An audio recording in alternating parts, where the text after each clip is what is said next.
Malapit na talaga ang TV5 show ni Willie Revillame. Panay na umano ang pa-audition ng TV host producer para sa mga talent na pwedeng makasama sa kanyang pagbabalik sa Kapatid Network. Dinagsa ng mga nangangarap maging co-host ni Willie Revillame sa bagong game show nito sa TV5 ang audition na ginanap sa Will Tower Mall. Spotted din umano ang isang kapamilya at kapuso stars na nandun dahil may audition nga raw sila kay Willie.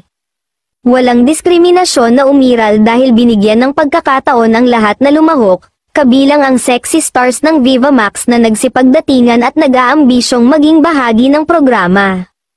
At mukhang hindi lang iyon ang first day ng pa-audition ni Willie.